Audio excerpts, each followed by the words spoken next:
présidence du président de la République, du Premier ministre, du sous-gouvernement et du peuple malgache, je déclare cette exposition des actions des volontaires japonais à Madagascar.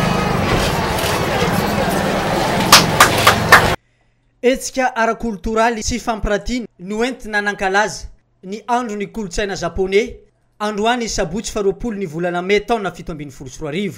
Ny safidina manokana ny anaovana izany teto atapy-tanàna ny Mahajanga ka no tanterahana tao amin'ny complexe sportif de Mahajanga. Tonga teny an-toerana ny masivo japonais miasa eto Madagasikara Andriamatoa Igasawara Isro izay nitarika ity lanonana ity. Tonga teny an-toerana ihany koa ny ministry ny serasera sy fifandraisana amin'ny androm-panjakana Andriamatoa Henri Roland Radjason izay niarahany tamin'ny ministry ny fanatanjahantena sy ny tanora. Lanonana tsotsotra no natao nefa manandanja ho an'ny fifandraisany Japon sy ny Madagasikara. Araka ny rahantsika mahalala zany ankoatran'ny hoe fifandraisana matotra amin'ny Japon sy Madagasikara dia miaina hatramin'izay dia hoe eo amin'ny lafiny ara-ekonomika sy fampandrosoana no tena isily fifandraisana fiarah-miasa.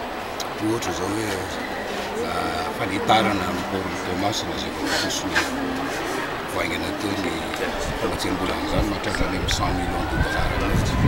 Fa ty zany ty sehatra rehetra ty zany dia fampisehoana sy fanamafisana ny fiarah-miasa amin'ny lafiny kultoraly sy fanatanjahantena.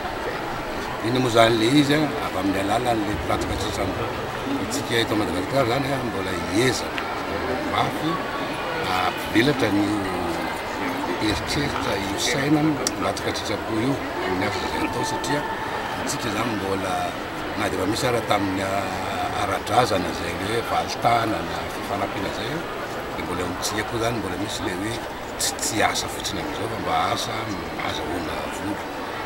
Rehefa ty zavatra ty zany mety azahoana tamin'ny karana mahaika mbola zay zany nataon'ny ministera manokana misy direction anankiray ampivelarana an'io volontariat io.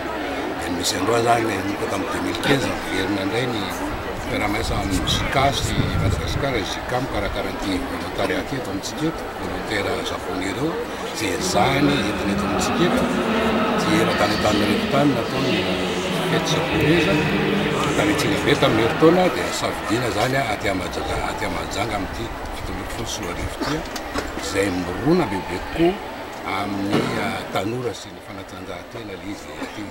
Zay no mahatonga ny ministry ny fanatanjahantena sy ny tanora ary zany tahika mihitsy amin'ity zavatra ty. Mazava ho azy zany fa mitovy daholo zao fa akaiky dia akaiky ary mafana sy matotra fiarah-miasa ao amin'ny Japon sy Madagasikara. Ny tontolon'ny fambolena sy fiompina ary ny fahasalamana fa indrindra ny fampandrosoana ny ambanivohitra io tena iarahan'ny Japon sy Madagasikara miara-miasa amin'izao fotoana izao.